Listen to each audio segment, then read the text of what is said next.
Hello students, welcome to my channel Dear Ma'am. Whenever in doubt, ask Dear Ma'am. Students, in the previous video you learnt that the king decided to seek the advice of a hermit to know the right answers to his three questions. But the hermit was busy in digging beds in front of his cottage and gave no answer. Now let us read and find out what happened next. The king turned round and saw a bearded man running towards them. His hands were pressed against his stomach from which blood was flowing. राजा मुड़ा और उसने एक दाढ़ी वाले व्यक्ति को दौड़कर आते देखा। अपने हाथों से उसने अपने पेट को दबा रखा था जिससे खून निकल रहा था। When he reached the king, he fainted and fell to the ground. The king and the hermit removed the man's clothing and found a large wound in his stomach. जब वह राजा के पास पहुंचा तो वो बेहोश होकर गिर गया। राजा और सन्यासी ने उस व्यक्ति के वस्त्र को उतारा और उसके पेट में एक बड़ा सा घाव देखा। The king washed and covered it with his handkerchief, but the blood would not stop flowing. The king redressed the wound until at last the bleeding stopped.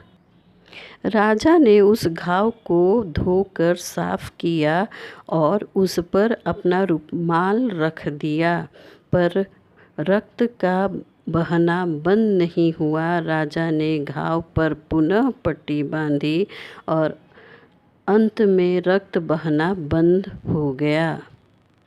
The man felt better and asked for something to drink. The king bought fresh water and gave it to him. वह व्यक्ति अब बेहतर महसूस करने लगा और उसने पानी पीने की इच्छा व्यक्त की। राजा ने उसे ताज़ा पानी लाकर दे दिया। By this time the sun had set and the air was cool. The king, with the hermit's help, carried the wounded man into the hut and laid him on the bed. इस समय तक सूर्य अस्त हो चुका था और हवा में ठंडक आ गई थी। राजा सन्यासी की मदद से उस घायल व्यक्ति को आश्रम ले गया और उसे खाट पर लिटा दिया। The man closed his eyes and lay quiet. The king, tired by his walk and the work he had done, lay down on the floor and slept throughout the night. उस व्यक्ति ने आंखें मूंद ली और चुपचाप लेटा रहा। राजा भी जो अपनी पदयात्रा और काम के कारण थक गया था, फर्श पर लेट गया और रात भर सोता रहा। When he woke up, it was several minutes before he could remember where he was or who the strange bearded man lying on the bed was. जब राजा जागा तो कुछ मिनट बाद ही उसे याद आया कि वह कहाँ है और पलंग पर लेटा वह दाढ़ी वाला अजनबी व्यक्ति कौन है। Forgive me, said the bearded man in a weak voice when he saw that the king was awake. क्षमा कर दीजिए, उस दाढ़ी वाले व्यक्ति ने क्षीण स्वर में कहा जब उसने देखा कि राजा जग चुके हैं और उसकी ओर देख रहे हैं। I do not know you and have nothing to forgive you, said the king. मैं तुम्हें नहीं जानता और तुम्हें क्षमा करने का कोई कारण नहीं है, राजा ने कहा। You don't know me, but I know you. I am that enemy of yours who swore revenge on you because you put my brother to death and seized my property. दाढ़ी वाले व्यक्ति ने कहा, आप मुझे नहीं जानते हैं, पर मैं आपको जानता हूँ। मैं आपका वही शत्रु हूँ जिसने आपसे प्रतिशोध लेने की शपथ ले रखी थी, क्योंकि आपने मेरे भाई को मृत्यु दंड दिया था और मेरी संपत्ति हड़प ली थी। I knew you had gone alone to see that hermit, and I made up my mind to kill you on your way home. मैं जानता था कि आप अकेले ही उस सन्यासी के पास गए हैं और मैंने आपके घर लौटते समय रास्ते में आपकी हत्या कर देने का निश्चय कर लिया था। But the day passed and you did not return, so I left my hiding place and I came upon your bodyguards who recognized me and wounded me. पर दिन बीत गया और आप वापस नहीं लौटे। इस कारण मैं अपने छिपने के स्थान से बाहर निकल आया और मेरा सामना आपके अंगरक्षकों से हो गया, जिन्होंने मुझे पहचान लिया और मुझे घायल कर दिया। I escaped from him, but I should have died if you had not dressed my wounds. I wished to kill you, and you have saved my life. मैं उनसे बच निकला, पर यदि आपने मेरे घावों की मरहम पट्टी न की होती तो मैं मर गया होता। मैंने आपके प्राण लेने की इच्छा की थी और आपने मुझे जीवन दान दिया। Now if I live, I will serve you as your most faithful servant and will order my sons to do the same. Forgive me. अब यदि मैं जीवित रहता हूँ और यदि आपकी इच्छा हो तो मैं आपके सर्वाधिक स्वामी भक्त सेवक की भांति आपकी सेवा करूँगा और अपने बेटों को भी यही आदेश दे दूँगा। मुझे क्षमा कर दीजिए। The king was very happy to have made peace with his enemy so easily and to have won him over as a friend. अपने शत्रु से इतनी आसानी से मैत्री करके राजा को बहुत खुशी हुई, जिसे उसने अपना हितैषी बना लिया था। He not only forgave him but said he would send his servants and his own doctor to look after him, and he promised to give back the man his property. राजा ने न केवल उस व्यक्ति को क्षमादान किया, बल्कि यह भी कहा कि मैं अपने सेवकों को तुम्हारे पास भेज दूंगा और अपने डॉक्टर को भी तुम्हारी देखभाल करने का निर्देश दे दूंगा। राजा ने उस व्यक्ति को उसे की संपत्ति भी वापस कर देने का वचन दे दिया।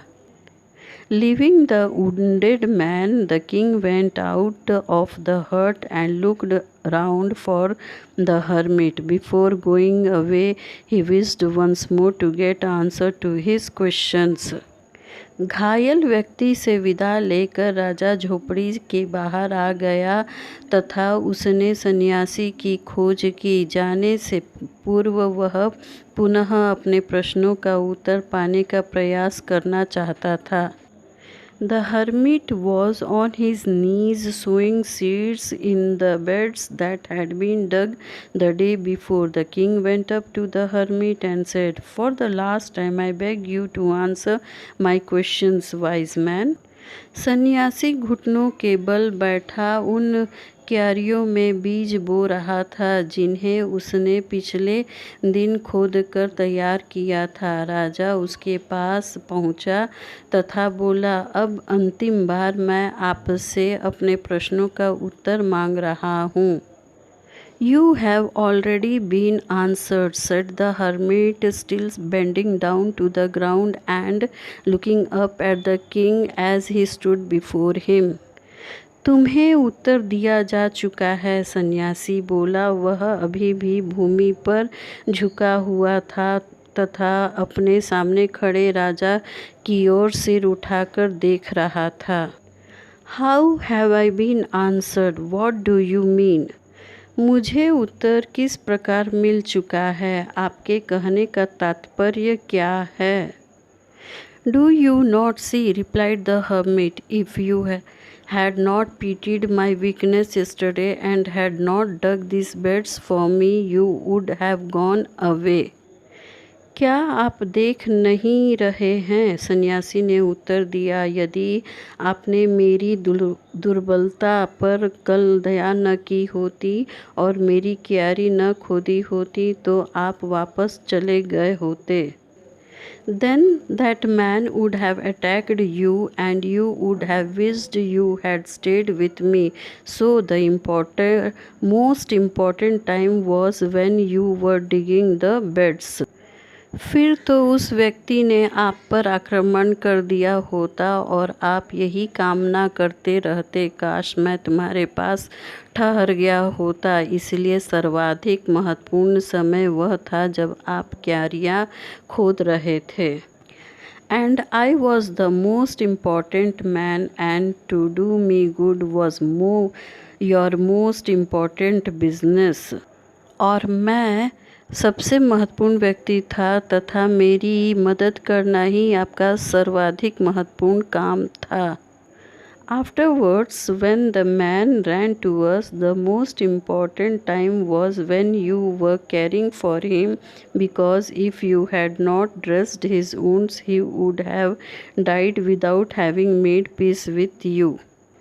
इसके पश्चात जब वह व्यक्ति हमारी ओर भाग कर आया तो सबसे महत्वपूर्ण समय वह था जब आप उसकी देखभाल कर रहे थे, क्योंकि यदि आपने उसके घाव की मरहम पट्टी न की होती तो वह आपसे संधि किए बिना ही मर गया होता। So he was the most important man, and what you did for him was the most important business. और इस तरह वह सबसे महत्वपूर्ण व्यक्ति था तथा आपने उसकी जो सेवा की वही आपके लिए सर्वाधिक महत्वपूर्ण काम था। Remember then, there is only one time that is important, and that time is now. It is the most important time because it is the only time we have any power to act. याद रखो कि केवल एक ही समय सबसे महत्वपूर्ण होता है और वह है वर्तमान। यह सर्वाधिक महत्वपूर्ण समय होता है क्योंकि इस दौरान हमारे पास कुछ कर पाने की क्षमता होती है। The most necessary person is the person you are with at a particular moment, for no one knows what will happen in the future and whether we will meet anyone else. सबसे महत्वपूर्ण व्यक्ति वह होता है जिसके साथ एक विशिष्ट समय में हम होते हैं, क्योंकि कोई नहीं जानता कि भविष्य में क्या होने वाला है और हम किसी अन्य व्यक्ति से भेंट कर पाएंगे या नहीं।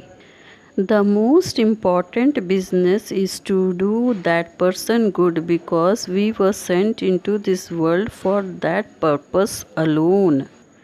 सर्वाधिक महत्वपूर्ण काम है उस व्यक्ति की भलाई करना, क्योंकि परमात्मा ने उसी काम के लिए हमें संसार में भेजा है। So students, this is the end of the lesson. Meet you in the next video. Till then, keep watching Dear Ma'am.